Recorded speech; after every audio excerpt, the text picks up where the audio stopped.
দীর্ঘ ২৮ বছর পর আনুষ্ঠানিকভাবে শুরু হলো ডাকসুর কার্যক্রম। শিক্ষার পরিবেশ সুষ্ঠু রাখতে কাজ করার প্রত্যয়।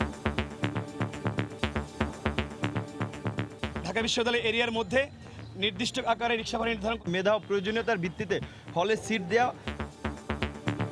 শিক্ষার্থীদের পক্ষে কাজ করবে ডাকসু, প্রত্যাশা ছাত্রছাত্রীদের। ওনারা যে ইশতেহার দিয়েছেন মূলত ওগুলোই আমাদের চাওয়া। হলের স্টুডেন্টদের যে সুবিধাটা নিশ্চিত করা, তাহলে আমার মনে হয় যে একটা ভালো ডাকসু আমরা বলতে পারবো। অব্যবস্থাপনা বলা চলে হলগুলোতে, লাইব্রেরিতে, সেদিকটাও যেন তারা দেখে। পুনর্তফসিলের দাবিতে কয়েকটি সংগঠনের বিক্ষোভ। দেখছিলেন প্রধান শিরোনাম। সন্ধ্যার সময়ের সঙ্গে আছি সাজিদ রাজু এবং আমি ফয়সাল মোর্শেদ। এবার অন্যান্য শীর্ষ সংবাদ। ৯০ পার হওয়া এরশাদ আবারও পদক্ষেপ নিলেন ভাইয়ের বিরুদ্ধে। দলের কো চেয়ারম্যানের পর সরানো হলো সংসদে বিরোধী দলীয় উপনেতার পদ থেকেও নতুন নাম রওশন এরশাদ। বেগম জিয়ার মুক্তির দাবিতে ৩ দিনের মাথায় আবারও বিএনপির ঘরোয়া গণ অনশন। ছদ্মবেশে সরকার একদলীয় শাসন চালাচ্ছে বললেন মির্জা ফখরুল। তৃতীয় ধাপে দেশের ১১৭ উপজেলায় ভোট গ্রহণ কাল। বিনা প্রতিদ্বন্দ্বিতায় ৩৩ চেয়ারম্যান নির্বাচিত। সুষ্ঠু নির্বাচনের স্বার্থে সর্বোচ্চ কঠোর অবস্থানে ইসি। এমপিও ভুক্তির দাবিতে জাতীয় প্রেস ক্লাবের সামনে পঞ্চম দিনের মতো বেসরকারি শিক্ষকদের অবস্থান। সরকার নয়, নিয়োগ দিয়েছিল স্কুল কমিটি। শিক্ষা প্রতিষ্ঠানের মান নিয়েও প্রশ্ন। এবং থমকে আছে ঢাকা উত্তর সিটি কর্পোরেশনের ইউটার্ন প্রকল্পের ভবিষ্যৎ। ৩টি লুপের সুফল পেলেও আটকে আছে ৮টির কাজ। সমন্বয়ের তাগিদ।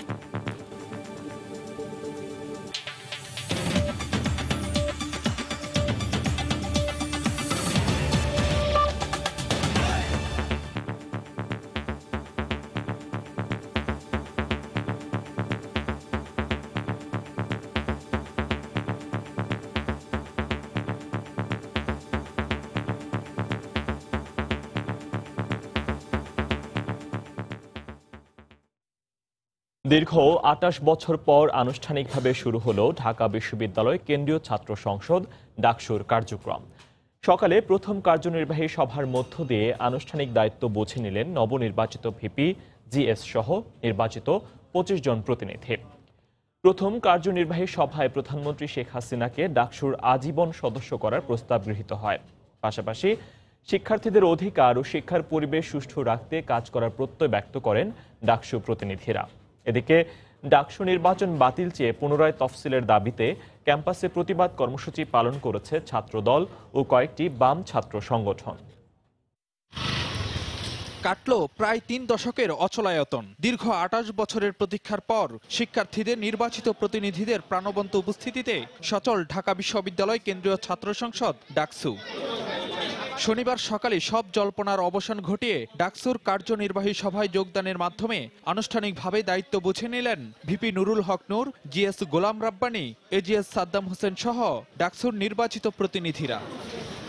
ডাকসুর প্রথম কার্যনির্বাহী সভায় বঙ্গবন্ধু জাতীয় চার নেতা, ভাষা আন্দোলন, মুক্তিযুদ্ধ সহ সকল গণতান্ত্রিক আন্দোলনে নিহতদের স্মরণে শোক প্রস্তাব আনা হয়। এছাড়াও গ্রহণ করা হয় প্রধানমন্ত্রী শেখ হাসিনাকে ডাকসুর আজীবন সদস্য করার প্রস্তাব। সকলেই একেবারেই সহমত জ্ঞাপন করেছেন যে এইভাবে যে আমরা মাননীয় প্রধানমন্ত্রীকে ডাকসুর আজীবন সম্মাননা প্রদান প্রস্তাবনাটা ধন্যবাদের সাথে গ্রহণ করা হলো। সভায় ডাকসুর অভিষেক অনুষ্ঠানে রাষ্ট্রপতি ও প্রধানমন্ত্রীকে আমন্ত্রণের সিদ্ধান্ত হয়। গৃহীত হয় ঢাকা বিশ্ববিদ্যালয়ে গণপরিবহন নিয়ন্ত্রণ করে রিকশা ও সাইকেলের জন্য আলাদা লেন চালুর প্রস্তাব। ঢাকা বিশ্ববিদ্যালয় এরিয়ার মধ্যে নির্দিষ্ট আকারে রিকশা ভাড়া নির্ধারণ করার জন্য পরবর্তী মিটিংয়ে সিদ্ধান্ত হবে এবং বিভিন্ন আবাসিক এলাকার ন্যায় ঢাকা বিশ্ববিদ্যালয়ে সুনির্দিষ্ট অর্থাৎ প্রাথমিকভাবে ৩০০ বা ৩৫০ রিকশাকে রেজিস্ট্রেশন দেওয়া হবে। হল থেকে গণরুম, গেস্ট রুম এবং রাজনৈতিক বিবেচনায় সিট দেওয়া বন্ধ করে এটা নিয়ে আজকে আলোচনা হয়েছে এবং এসএম হলে ইতিমধ্যে একটি নোটিশ দেওয়া হয়েছে অছাত্র বহিরাগতদের হল ত্যাগ করার জন্য। শিক্ষার্থীদের অধিকার আদায় ও ইশতেহার বাস্তবায়নে নতুন ডাকসু কাজ করবে বলে প্রত্যাশা সাধারণ শিক্ষার্থীদের। ওনারা যে ইশতেহার দিয়েছেন মূলত ওগুলোই আমাদের চাওয়া। এগুলো যদি পূরণ হয় তাহলেই মনে হয় ঢাকা বিশ্ববিদ্যালয় এগিয়ে যাবে। কোনো সহিংসতার মধ্যে না জড়িয়ে সবাই যদি এক কাতারে দাঁড়িয়ে সঠিকভাবে যদি এই প্রাচ্য অক্সফোর্ডকে তো ঢাকা বিশ্ববিদ্যালয়কে যদি সঠিকভাবে এগিয়ে নিয়ে যায় তাহলে আমি মনে করি অধিকাংশ ক্ষেত্রে আমাদের দাবি দাওয়া পূরণ হবে। তবে ডাকসু নির্বাচন বাতিল চেয়ে আবারও ভোটের দাবিতে আলাদা কর্মসূচি পালন করে ছাত্রদল ও কয়েকটি বাম ছাত্র সংগঠন। ডাকসুর প্রথম কার্যনির্বাহী সভা শেষে ধানমন্ডিতে জাতির জনকের প্রতিকৃতি, কেন্দ্রীয় শহীদ মিনার ও ঢাকা বিশ্ববিদ্যালয়ের স্মৃতি চিরন্তনে শ্রদ্ধা নিবেদন করেন ভিপিজিএস ও নবনির্বাচিত প্রতিনিধিরা। ফারুক ভূঁইয়া, রবিন, সময় সংবাদ, ঢাকা। জাতীয় পার্টির কো চেয়ারম্যান পদ থেকে অব্যাহতির পর এবার দলের উপনেতার পদ থেকেও ভাই জিএম কাদেরকে সরিয়ে দিলেন এরশাদ। বিকেলে সংক্রান্ত একটি সাংগঠনিক আদেশে বিষয়টি স্পষ্ট করেন তিনি। স্পিকারকে অবহিত করে লেখা চিঠিতে জিএম কাদেরের পরিবর্তে রওশন এরশাদ দায়িত্ব পালন করবেন বলে উল্লেখ করা হয়। এ নিয়ে নানা গুঞ্জন চলছে দলের ভেতরে বাইরে সহ রাজনৈতিক মহলে। গেল বুধবার পার্টি চেয়ারম্যান ভাই হোসেন মোহাম্মদ এরশাদের ৯০তম জন্মদিন উদযাপিত হলো পরিবারের সবার উপস্থিতিতেই। দুই ভাই একে অপরকে কেক খাইয়ে ভাগ করে নিলেন উদযাপনের মুহূর্ত। এর একদিন বাদেই শুক্রবার রাতে এলো নতুন খবর। ছোট ভাই জিএম কাদেরকে দলের উত্তরাধিকার থেকে অর্থাৎ পার্টির কো চেয়ারম্যান পদ থেকে অব্যাহতির নির্দেশ এলো দলের চেয়ারম্যান ভাই এরশাদের পক্ষ থেকে। সাংগঠনিক সেই নির্দেশে বলা হলো শুধুমাত্র প্রেসিডিয়াম সদস্য থাকবেন জিএম কাদের। শুক্রবার রাতে জিএম কাদের সময় সংবাদকে টেলিফোনে তার প্রতিক্রিয়া জানান। গতকাল বলবেন আমার তো মারা যাবে এবং তারপরে পার্টি যেন আমি ভালো মতো চালাই এই সমস্ত কথা উনি জানতে পারছেন। কিছু বুঝলাম না কিভাবে পার্টি দিয়েছে। পার্টি তো চেয়ারম্যান সাহেব আছে, আমি তো সবসময় চেয়ারম্যান সাহেবের সঙ্গে কাজই করতেছি। আর ২৪ ঘন্টা পার না হতেই আবারও চমক এলো জাতীয় পার্টি ঘিরে। এবার নতুন সাংগঠনিক আদেশে ছোট ভাই জিএম কাদের পদচ্যুত হলেন সংসদে প্রধান বিরোধী দলের উপনেতার দায়িত্ব থেকেও। সাংগঠনিক সেই আদেশ সংক্রান্ত চিঠির অনুলিপি সংসদের স্পিকারকে পাঠিয়ে হুসেইন মোহাম্মদ এরশাদ জানিয়েছেন এখন থেকে বিরোধী দলের সংসদ উপনেতার দায়িত্বে থাকবেন তার সহধর্মিণী রওশন এরশাদ। এমন সিদ্ধান্তে দলের সাংগঠনিক পরিস্থিতির কোনো সংকট আসবে না বলে আশা একজন নেতার। উনি একজন বিচক্ষণ রাজনীতিবিদ এবং উনি রাষ্ট্রনায়ক, সেই কারণে ওনার সিদ্ধান্ত আমরা মনে করি দলের পক্ষেই আসবে। মাত্র ৩ দিনের মাথায় উত্তরাধিকার ছোট ভাইকে সব পদ থেকে সরিয়ে সহধর্মিণী রওশন এরশাদকে পদায়ন করে এরশাদ কি বার্তা দিতে চাইছেন সে নিয়েই গুঞ্জন আর তোলপাড় এখন রাজনৈতিক মহলে। দেবাশিস রায়, সময় সংবাদ, ঢাকা। এ বিষয়ে আরো জানাতে জাতীয় পার্টির কাকরাইল কার্যালয়ে রয়েছেন সহকর্মী সালাউদ্দিন সুমন। সরাসরি চলে যাচ্ছে তার কাছে। সুমন। ফয়সাল, এই ঘটনাটি ঘটার পরে অর্থাৎ জিএম কাদেরকে পার্টির কো চেয়ারম্যানের পদ থেকে এবং বিরোধী দলীয় সংসদ উপনেতার থেকে সরিয়ে দেওয়ার পরপরই কিন্তু রাজনৈতিক মহলে যে আলোচনার জন্ম দিয়েছে এবং আলোচনা সমালোচনা বিভিন্নভাবে চলছে সে বিষয়ে জানার জন্য গণমাধ্যম কর্মীরা কিন্তু সারাদিনই বিভিন্নভাবে দলটির নেতাদের সঙ্গে কথা বলার চেষ্টা করেছেন। আমরাও চেষ্টা করছি বিভিন্নভাবে, কিন্তু তারা কিন্তু গণমাধ্যমের সঙ্গে সেভাবে কথা বলতে চাচ্ছেন না। অনেকেই আমরা কথা বলেছি, কাজী ফিরোজ রশিদ তার সঙ্গে মোবাইল ফোনে কথা বলেছি, তিনি কিন্তু এ বিষয় নিয়ে ক্যামেরার সামনে কথা বলতে চাননি। তিনি যদিও কক্সবাজারে অবস্থান করছেন, আমরা বলেছিলাম যে তার কাছে আমরা ক্যামেরা পাঠাতে চাই, কিন্তু তিনি বলছেন যে এ বিষয়ে তিনি কথা বলতে চান না। পাশাপাশি যাকে অব্যাহতি দেওয়া হয়েছে জিএম কাদের, তার সঙ্গে আমরা কথা বলেছি, তিনি বলেছেন যে আজকে তিনি এ বিষয়টি নিয়ে কথা বলবেন না। আমরা যোগাযোগ করেছি এই পার্টিরই সাবেক মহাসচিব জিয়াউদ্দিন আহমেদ বাবলু, তার সঙ্গে তিনিও কথা বলতে চাননি। আমরা যোগাযোগ করেছি মুজিবুল হক চূন্য, তিনি কথা বলতে চাননি, বা তার ফোনেও আমরা বেশ কয়েকবার চেষ্টা করেও ঢুকতে পারিনি। এছাড়া আমরা কথা বলেছি সুনীল শুভ রায়, তার সঙ্গে তিনিও কথা বলতে চাননি। এছাড়া এই দলের মহাসচিব ছিলেন রুহুল আমিন হাওলাদার, তিনি আজকে ঢাকা থেকে বরিশালের উদ্দেশ্যে রওনা দিয়েছেন এবং তিনি বলেছেন এই বিষয়টি নিয়ে তিনি কথা বলতে চান না। তিনি বলেছেন এই বিষয়টি নিয়ে রওশন এরশাদ ভালো কথা বলতে পারবেন। এ ঘটনা ঘটার পর কিন্তু বিভিন্ন সামাজিক যোগাযোগ মাধ্যমে আলোচনা সমালোচনা চলছে। বিভিন্নভাবে বলার চেষ্টা করা হচ্ছে যে এটি রওশন এরশাদের চাপে এরশাদ এটি করেছেন, আবার কেউ কেউ বলছেন দুই ভাইয়ের দ্বন্দ্বের কারণে হয়েছে। এই বিষয়টি নিয়ে কিছুক্ষণ আগে অর্থাৎ ঘণ্টাখানেক আগে আমরা কথা বলেছি জাতীয় পার্টির একজন প্রেসিডিয়াম সদস্য মীর আব্দুল সবুর আসুদ তার সঙ্গে। তিনি বলেছেন যে এই ধরনের কোনো কিছু নেই, রওশন এরশাদের চাপে কিন্তু ভাইয়ের দ্বন্দ্বে এটি হয়নি, পার্টির প্রয়োজনে HM এরশাদ এটি করেছেন। তিনি বলেছেন যে তিনি যে সিদ্ধান্ত নেন সেই সিদ্ধান্ত সঠিক হিসাবেই নেন, সেই বিষয়টি তারা মানেন এবং তারা বলছেন যে এখানে যে সিদ্ধান্তটি নেওয়া হয়েছে দলের শৃঙ্খলা আনার জন্য করা হয়েছে। তার মতে তিনি মনে করেন যে একটি দলে যখন একজন দীর্ঘদিন ধরে একটি দায়িত্ব থাকে সেই দায়িত্বে পরিবর্তন আনা জরুরি হয়ে যায় বলে সেই নেতা কিন্তু মন্তব্য করেছেন। এই ছিল আপাতত এই যে জাতীয় পার্টিতে যে ঘটনাটি ঘটে গেল, অর্থাৎ GM কাদেরকে তার দায়িত্ব থেকে সরিয়ে দেওয়া হলো সেই বিষয়ে সর্বশেষ খবরাখবর। জাতীয় পার্টির কো চেয়ারম্যানের পদ থেকে অব্যাহতির পর জাতীয় সংসদে বিরোধী দলের উপনেতার পদ থেকে অপসারিত হলেন GM কাদের। সেই খবর নিয়ে আমাদের সঙ্গে জাতীয় পার্টির কাকরাইল কার্যালয় থেকে সরাসরি যুক্ত হয়েছিলেন সহকর্মী সালাউদ্দিন সুমন। বেগম খালেদা জিয়ার মুক্তি দাবিতে 3 দিনের মাথায় আবারও প্রতীকী গণ অনশন কর্মসূচি পালন করল বিএনপি। নয়াপল্টনে দলের কার্যালয়ে এ কর্মসূচিতে অংশ নেন মহাসচিব মির্জা ফখরুল ইসলাম আলমগীর। ছদ্মবেশে বর্তমান সরকার একদলীয় শাসন চালাচ্ছে অভিযোগ করে তিনি বলেন, দেশ এখন কঠিন সময়ের মুখোমুখি। নেতাকর্মীদের হতাশ না হয়ে ঐক্যবদ্ধ হওয়ারও আহ্বান জানান তিনি। কবি আল মাহমুদের মৃত্যুতে শনিবার সকালে জাতীয় প্রেস ক্লাবে এক শোক সভায় প্রধান অতিথির বক্তব্যে বিএনপির মহাসচিব মির্জা ফখরুল দলীয় নেতাকর্মীদের হতাশ না হয়ে দেশের বর্তমান পরিস্থিতিতে সবাইকে ঐক্যবদ্ধ থাকার পরামর্শ দেন। যাদের মধ্যে ন্যূনতম সহনশীলতাটুকু নাই তারা গণতন্ত্রের কথা বলবে কেন? একটা আপনার ছদ্মবেশ ধারণ করে মানুষকে বিভ্রান্ত করে প্রতারণা করে আপনার একদলীয় শাসন ব্যবস্থা পুরোপুরি বসানো হচ্ছে। হতাশার প্রশ্নই উঠতে পারে না। এটা তো হচ্ছে কাল আমরা উত্তীর্ণ হব, এই আমরা জয়ী হবই। এরপর দুপুরে নয়াপল্টনে বিএনপির কেন্দ্রীয় কার্যালয়ে বেগম জিয়ার মুক্তির দাবিতে দোহার নবাবগঞ্জ উপজেলা বিএনপি আয়োজিত প্রতীকী গণ অনশন কর্মসূচিতে যোগ দেন মির্জা ফখরুল ইসলাম আলমগীর। বলেন, প্রতিহিংসার বশবর্তী হয়েই বেগম জিয়াকে কারাগারে বন্দী রেখেছে সরকার। একটা পরিত্যক্ত কারাগারে তাকে রেখেছে এবং ওইখানেই আদালত বসিয়েছে, যা কোনো সভ্য গণতান্ত্রিক দেশে চলতে পারে না। আমরা মনে করি এটা একটা ক্যামেরা ট্রায়াল হচ্ছে এবং তাকে জনগণের দৃষ্টির বাইরে তার এই মামলা চালানো হচ্ছে। বিশেষ অতিথির বক্তব্যে দলের স্থায়ী কমিটির সদস্য গয়েশ্বর চন্দ্র রায় বলেন, বেগম জিয়ার মুক্তি হবে বিএনপির আন্দোলনের একমাত্র ইস্যু। যত দ্রুত সম্ভব প্রয়োজনে নেতৃত্বের রদ বদলের মধ্য দিয়ে সঠিক এবং সক্রিয় নেতৃত্ব জনগণের সামনে উপস্থিত করতে হবে। আহমেদ সালেহীন, সময় সংবাদ, ঢাকা। বিএনপি জামাত রাজনৈতিকভাবে দেউলিয়া হয়ে গেছে, তাই তারা আওয়ামী লীগে অনুপ্রবেশ করে বিশৃঙ্খলা ঘটাতে পারে বলে নেতাকর্মীদের সতর্ক করেছেন দলের ভারপ্রাপ্ত সাধারণ সম্পাদক মাহবুবুল আলম হানিফ। বিকেলে রাজধানীর বঙ্গবন্ধু অ্যাভিনিউতে স্বেচ্ছাসেবক লীগ আয়োজিত আলোচনা সভায় বক্তব্য রাখেন তিনি। এই বিএনপির কোনো ভবিষ্যৎ নেই। যেভাবে জামাত আস্তে আস্তে নিঃশেষ হয়ে গেছে, ঠিক একইভাবে বিএনপি আস্তে আস্তে বাংলাদেশ থেকে রাজনীতির অঙ্গন থেকে নিঃশেষ হয়ে হারিয়ে যাবে।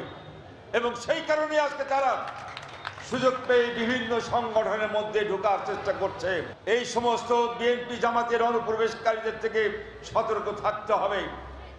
এরা এসে আমাদের কাছে ভর করে আমাদের দলের মধ্যে বিশৃঙ্খলা করার চেষ্টা করতে পারে, এদেরকে চিহ্নিত করতে হবে।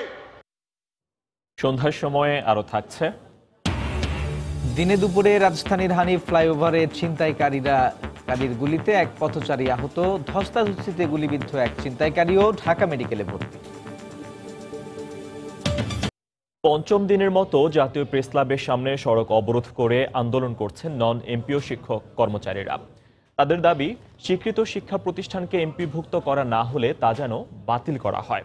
নিজেদের সরকার কর্তৃক নিয়োগপ্রাপ্ত দাবি করলেও এই বিষয়ে যথোপযুক্ত কোনো তথ্য দিতে পারছেন না শিক্ষকেরা। রয়েছে তাদের শিক্ষা প্রতিষ্ঠানের মান নিয়েও নানা প্রশ্ন। স্লোগান, ব্যানার আর প্ল্যাকার্ডে প্রেস ক্লাবের সামনের সড়ক এখন নন এমপিও শিক্ষকদের দখলে। অংশগ্রহণকারী অধিকাংশেরই অতিক্রম করেছে সরকারি চাকরির বয়স। উপজেলায় স্থানীয় প্রতিনিধিদের দেয়া শিক্ষা প্রতিষ্ঠানে বিনা বেতনে কর্মরত এই শিক্ষকরা একসাথে সবাই সমাবেশ হয়েছি যে সরকারের কাছে দাবি করে আমরা এই জিনিসটা বিল বেতনটা নেব তাই 15-20 বছর যাবত আমরা ফ্রিভাবেই খেটে যাচ্ছি, আর বেতন ছাড়া খেটে যাচ্ছি। সংসার চলে, বাড়িতে কৃষি টিষি যা আছে ওইগুলা করি। বেসরকারি শিক্ষা প্রতিষ্ঠানগুলোতে স্কুল ব্যবস্থাপনা কমিটির মাধ্যমে বিভিন্ন সময় নিয়োগ পেয়েছেন এই শিক্ষকরা। নিয়োগপত্রে উল্লেখ ছিল না সুনির্দিষ্ট বেতন ভাতা সহ অন্যান্য গুরুত্বপূর্ণ বিষয়, যদিও নিজেদের সরকারি বিধি মেনে নিয়োগের দাবি আন্দোলনকারী শিক্ষকদের। সরকারি প্রতিনিধি থাকে এবং গভর্নমেন্ট কলেজে এবং সভাপতি থাকে, এবার থেকে 5 জন নিয়ে আমাদের সরকারিভাবে বিধি মোতাবেক নিয়োগ দিয়েছে। স্কুলের যে ম্যানেজিং কমিটি আছে তার মাধ্যমে পেপার পত্রিকা হয়, পেপার পত্রিকার মাধ্যমে ওই আলোকে ডিজি প্রতিনিধি নমিনি হয়।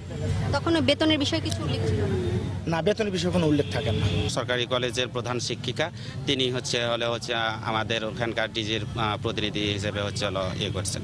এমপিওভুক্ত করা হবে স্কুল বা কলেজ ব্যবস্থাপনা কমিটির এমন প্রতিশ্রুতিতেই এসব শিক্ষা প্রতিষ্ঠানে যোগ দেন এই শিক্ষকরা। সময় সংবাদ, ঢাকা। উপজেলা পরিষদ নির্বাচনের তৃতীয় ধাপে 117টি উপজেলায় ভোট গ্রহণ কাল। এর মধ্যে কেন্দ্রে কেন্দ্রে নির্বাচনী সরঞ্জাম পৌঁছে দেওয়া হয়েছে। সকালে রিটার্নিং কর্মকর্তার কার্যালয় থেকে প্রিজাইডিং অফিসারদের কাছে ব্যালট পেপার, ব্যালট বাক্স, অমোচনীয় কালিসহ নির্বাচনী সরঞ্জাম বুঝিয়ে দেওয়া হয়। পরে আইন শৃঙ্খলা রক্ষা বাহিনীর সহায়তায় পৌঁছে দেওয়া হয় ভোট কেন্দ্রগুলোতে। তৃতীয় ধাপে রোববার রংপুর, বরিশাল সহ 25 জেলার 117টি উপজেলায় ভোট গ্রহণ হবে। এতে চেয়ারম্যান পদে 358 জন, ভাইস চেয়ারম্যান পদে 604 জন ও মহিলা ভাইস চেয়ারম্যান পদে 414 জন প্রার্থী প্রতিদ্বন্দ্বিতা করছেন। তবে চেয়ারম্যান পদে 33 জন, ভাইস চেয়ারম্যান পদে 9 জন ও মহিলা ভাইস চেয়ারম্যান পদে 13 জন বিনা প্রতিদ্বন্দ্বিতায় নির্বাচিত হয়েছেন।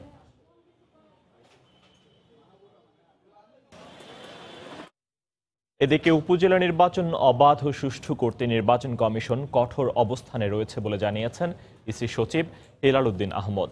বিকেলে কমিশন সচিবালয়ের ব্রিফিংয়ে তিনি একথা জানিয়েছেন। তিনি জানান, দায়িত্বে অবহেলার জন্য এ ধাপে 4 জন সহ মোট 9টি থানার ভারপ্রাপ্ত কর্মকর্তাকে প্রত্যাহার করে নেওয়া হয়েছে। যেখানে আইনশৃঙ্খলা রক্ষা বাহিনী বা প্রশাসনিক কর্মকর্তাদের বিরুদ্ধে আমরা অভিযোগ পাচ্ছি, ওই সমস্ত উপজেলা থেকে আমরা তাৎক্ষণিকভাবে তাদেরকে প্রত্যাহারের সিদ্ধান্ত নিয়েছি এবং শাস্তিমূলক ব্যবস্থা গ্রহণের সিদ্ধান্ত নিয়েছি। ইতিমধ্যে আপনারা জানেন যে 3 জন উপজেলা নির্বাহী অফিসারকে আমরা প্রত্যাহার করেছি এবং 9 জন ওসিকে আমরা প্রত্যাহার করেছি। বর্তমান সরকারের হাত ধরে দেশ তথ্য প্রযুক্তি সহ সব ক্ষেত্রে এগিয়ে যাচ্ছে বলে মন্তব্য করেছেন আওয়ামী লীগ নেতা অ্যাডভোকেট কামরুল ইসলাম এমপি। দুপুরে দক্ষিণ কেরানীগঞ্জের বাঘাপুর স্কুল অ্যান্ড কলেজে বার্ষিক ক্রীড়া প্রতিযোগিতার পুরস্কার বিতরণ অনুষ্ঠানে প্রধান অতিথির বক্তব্যে তিনি একথা বলেন। শুরুতে বেলুন ও পায়রা উড়িয়ে অনুষ্ঠানের উদ্বোধন করেন কামরুল ইসলাম। এরপর জাতীয় সঙ্গীতের সঙ্গে জাতীয় ও ক্রীড়া পতাকা উত্তোলন করা হয়। পরে খেলার মাঠে 71-এর রণাঙ্গন, বিজয় পতাকা উত্তোলন সহ নানা ধরনের ডিসপ্লে প্রদর্শন করেন শিক্ষার্থীরা। অনুষ্ঠানে কামরুল ইসলাম লেখাপড়ায় মনোযোগী হওয়ার পাশাপাশি মুক্তিযুদ্ধের চেতনা ধারণ করে শিক্ষার্থীদের ভালোর পথে এগিয়ে যাওয়ার আহ্বান জানান।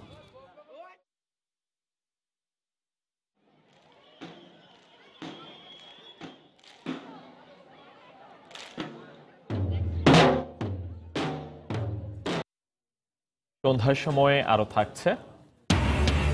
নোয়াখালীর সুবর্ণচরে গণধর্ষণ মামলার প্রধান আসামি রুহুল আমিনকে দেয়া জামিন প্রত্যাহার হাইকোর্টের, স্বস্তি পরিবারে।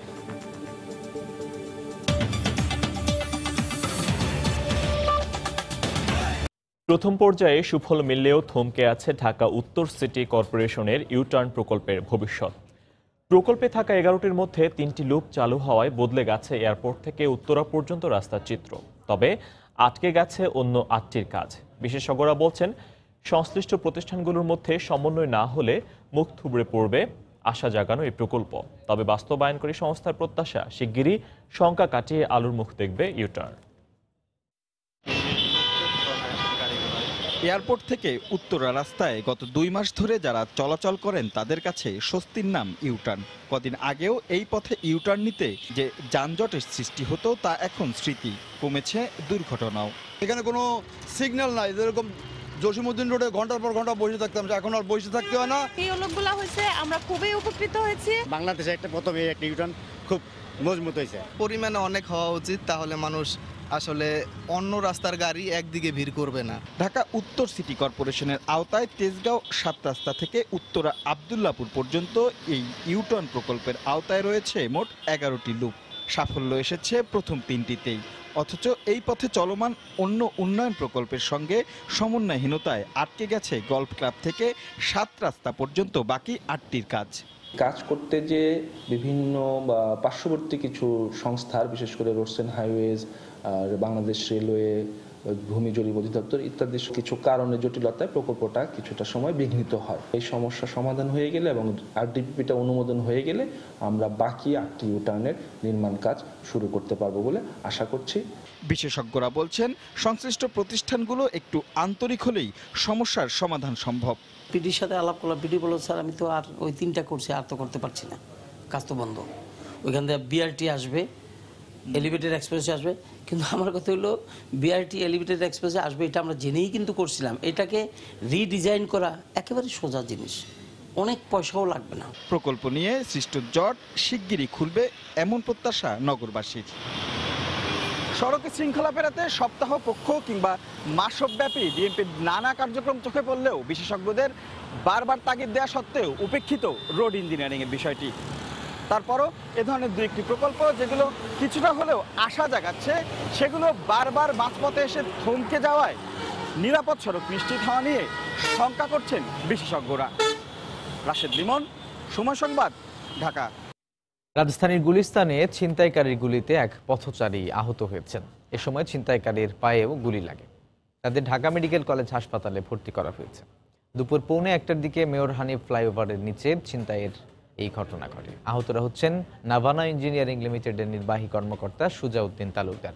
আহত সুজাউদ্দিন জানান, কোম্পানির একটি কাজে মতিঝিল থেকে পায়ে হেঁটে নবাবপুর যাওয়ার সময় গুলিস্তানে হানিফ ফ্লাইওভারের পাশে মোটরসাইকেল করে এসে 4-5 জন ছিনতাইকারী তার ব্যাগ ছিনিয়ে নেওয়ার চেষ্টা করে।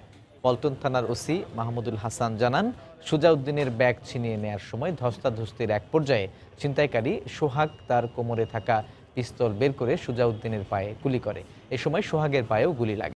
সোহাগ ঢাকা মেডিকেলে পুলিশ প্রহরায় চিকিৎসাধীন আছে। নোয়াখালীর সুবর্ণচরে গণধর্ষণ মামলার প্রধান আসামি রুহুল আমিনকে দেয়া জামিন আদেশ প্রত্যাহার করেছেন হাইকোর্ট। বন্ধের দিনে সকালে বিশেষ ব্যবস্থায় আদালত বসিয়ে এই আদেশ দেয়া হয়। 18 মার্চ হাইকোর্টের যে বেঞ্চ তাকে জামিন দিয়েছিলেন, সাপ্তাহিক ছুটির দিনে সেই বেঞ্চই এই আদেশ প্রত্যাহার করেন। রাষ্ট্রপক্ষের আবেদনের পরিপ্রেক্ষিতে বিচারপতি মামুনুর রহমান ও বিচারপতি কুদ্দুস জামানের সমন্বয়ে গঠিত হাইকোর্টের দ্বৈত বেঞ্চ প্রত্যাহারের এই আদেশ দেন।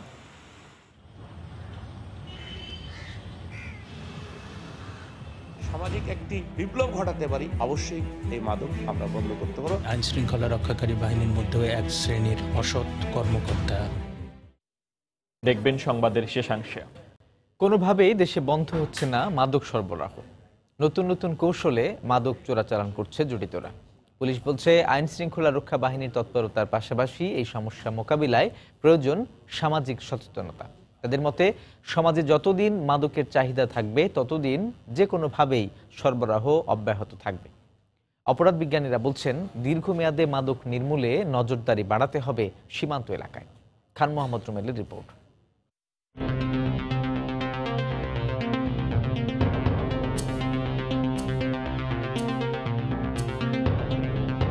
কলেজ পড়ুয়া 2 বন্ধু লালন ও রনি মোল্লা রাজশাহীর বানেশ্বর থেকে মোটরসাইকেলে করে যান কক্সবাজার থেকে যাত্রা করে বেশ কটি পুলিশ চেকপোস্টের মুখোমুখি হয় তারা, তল্লাশিও হয়। কিন্তু বিশেষ কায়দায় বাইকের তেলের ট্যাঙ্কের নিচে একটি প্রকোষ্ঠ বানিয়ে রাখা কয়েক হাজার ইয়াবার চালান চোখ এড়িয়ে যায় আইন শৃঙ্খলা রক্ষা বাহিনীর। পরে বাড়তি সতর্কতা থেকে চাঁদপুরে এসে মোটরসাইকেল সহ লঞ্চে ওঠে তারা, কিন্তু শেষ রক্ষা হয় না, গ্রেফতার হয় সদরঘাটে। কক্সবাজারে হোটেলে থাকছি, হোটেল থেকে মাহাজনিক গাড়িটা দিছি, উনি গাড়িটা সেটিং করে আমাদেরকে দিছে, আবার আমরা চালে আসছিলাম, চাঁদপুর দিয়ে আসছি, পরে লঞ্চ ঘাটে স্যাররা ধরছে। চালান আপনার কত করে দিত? 20 টাকা করে দিত, 20 টাকা দিত। শুধু এই ঘটনাই নয়, পাকস্থলিতে করে ইয়াবা পাচারের কৌশল রপ্ত করেছে এক শ্রেণীর মাদক ব্যবসায়ী। আর এসব ক্ষেত্রে বেশিরভাগ সময় ব্যবহার করা হয় শিশু কিংবা কিশোরদের। এই পদ্ধতিতে ইয়াবার ছোট ছোট পুটলি বানিয়ে পানি দিয়ে গিলে ফেলা হয়। পরে মিল্ক অব ম্যাগনেসিয়া সিরাপ খাইয়ে বায়ুপথে বের করা হয়। এছাড়া কাগজের কার্টুনের ভেতর বিশেষ কায়দায় লেয়ার বানিয়ে ফল কিংবা সবজির ভেতরে করে কখনো শরীরের স্পর্শকাতর স্থানে করেও পাচার হচ্ছে ইয়াবা। ওরা পেটে করে নিয়ে আসতো, ওরা কক্সবাজার থেকে আসতো, কিন্তু আমরা রিসিভ করতাম বাবাজার থেকে, নয়বাজার থেকে। আমাদের বস হইলো স্বপন ভাই, তাকে আমি একবার দেখছি, কিন্তু এখন আর আমি আর সবার পরে সে আর নাই। তোমার মাসে কত করে দিত? আমার মাসে 15,000 টাকা বেতন হচ্ছে। এই অবস্থায় পুলিশ বলছে গেল বছরের মে মাস থেকে মাদকের বিরুদ্ধে যে সাঁড়াশি অভিযান শুরু হয়েছে তা চলছে এখনো পর্যন্ত। কিন্তু শুধু এভাবে অভিযান, গ্রেফতার কিংবা বন্দুক যুদ্ধে মাদক নিয়ন্ত্রণ করা কতটা সম্ভব হবে তা নিয়ে প্রশ্ন জেগেছে খোদ পুলিশ কর্মকর্তাদের মনেও। এই জাতীয় ইনোভেটিভ রিস্ক তারা নিয়ে থাকেন এবং তারা এগুলোকে আনেন। তবে আমাদের সার্থকতার বিষয় হলো তারা যখনই একবার দুইবার এই ইনোভেশনে সফল হন, তৃতীয়বারের বেলা বা চতুর্থবারের বেলা অবশ্যই আমরা ইনফরমেশন পেয়ে যাই। সামাজিক সচেতনতা গড়তে পারি, সামাজিক একটি বিপ্লব ঘটাতে পারি, অবশ্যই এই মাদক আমরা বন্ধ করতে পারবো। ইতিমধ্যেই মাদক কিন্তু আমি বলবো মোর দেন 70% এটা নিয়ন্ত্রণে আমরা এনেছি। বাকি 30% নিয়ন্ত্রণে আনতে হলে আমাদের এই চাহিদা, ডিমান্ডটাকে কমাতে হবে। সামাজিক সচেতনতা এবং চাহিদা কমানোর ধারণার সঙ্গে একমত অপরাধ বিশ্লেষকরাও। সীমান্তে নজরদারি বাড়ানোরও পরামর্শ তাদের। সর্ষের ভেতর ভূত খোঁজারও তাগিদ দিচ্ছেন তারা। আইন শৃঙ্খলা রক্ষাকারী বাহিনীর মধ্যেও এক শ্রেণীর অসৎ কর্মকর্তা, মাদক দ্রব্য নিয়ন্ত্রণ অধিদপ্তরের এক ধরনের অসৎ কর্মকর্তা, সেখান থেকে বন্ধ করা গেলেও কিন্তু সেটা অনেক কমে যাবে। ভারত থেকে যখন আসে, ভারতের সাথে তো আমাদের শত শত মাইল আমাদের সীমান্ত এলাকা, আবার মিয়ানমারেও কিন্তু আমাদের সীমান্ত এলাকা অনেক, সুতরাং সেই জায়গাগুলোতে নজরদারি অনেক বেশি বাড়ানো উচিত। পুলিশের তথ্য মতে গেল এক বছরে মাদক সংশ্লিষ্ট অপরাধে গ্রেফতার হয়েছে ৩,৮৭১ জন। মোবাইল কোর্টে সাজা দেওয়া হয়েছে প্রায় ১,০০০ জনকে, আর বন্দুকযুদ্ধে মারা গেছে ১১২ জন। খান মোহাম্মদ রুমেল, সময় সংবাদ, ঢাকা।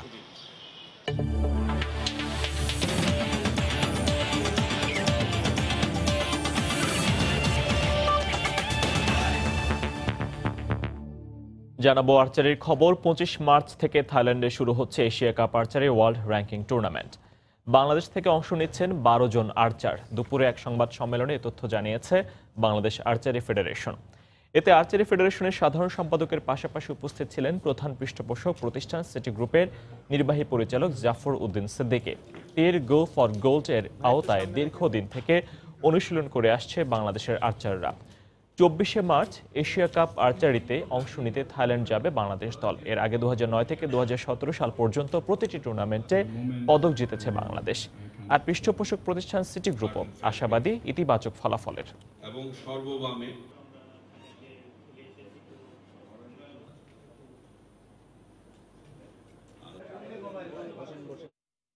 এ পর্যায়ে শীর্ষ সংবাদ জানিয়ে দিচ্ছি আরো একবার। ডাকসু ও হল সংসদ নির্বাচিত কমিটির আনুষ্ঠানিক কার্যক্রম শুরু। দীর্ঘ 28 বছর পর প্রাণ ফিরেছে ছাত্র সংসদে, উচ্ছ্বসিত শিক্ষার্থীরা। 90 পার হওয়া এরশাদ আবারও পদক্ষেপ নিলেন ভাইয়ের বিরুদ্ধে। দলের কো চেয়ারম্যানের পর সরানো হলো সংসদে বিরোধী দলীয় উপনেতার পদ থেকেও। নতুন নাম রওশন এরশাদ। বেগম জিয়ার মুক্তির দাবিতে বিএনপির ঘরোয়া গণ অনশন। ছদ্মবেশে সরকার একদলীয় শাসন চালাচ্ছে, অভিযোগ মির্জা ফখরুলের। রাজনৈতিকভাবে দলীয় দলটি মন্তব্য হানিফের। তৃতীয় ধাপে দেশের 117 উপজেলায় ভোট গ্রহণ কাল। বিনা প্রতিদ্বন্দ্বিতায় 33 চেয়ারম্যান নির্বাচিত। সুষ্ঠু নির্বাচনের স্বার্থে সর্বোচ্চ কঠোর অবস্থানে ইসি। এবং এমপিওভুক্তির দাবিতে জাতীয় প্রেস ক্লাবের সামনে পঞ্চম দিনের মতো বেসরকারি শিক্ষকদের অবস্থান। সরকার নয়, নিয়োগ দিয়েছিল স্কুল কমিটি। শিক্ষা প্রতিষ্ঠানের মান নিয়েও প্রশ্ন। এই ছিল সন্ধ্যার সময়। আপনার মোবাইলে সময় সংবাদ দেখতেও সকল খবর পেতে ডাউনলোড করুন সময় অ্যাপ। সঙ্গে থাকুন সময়।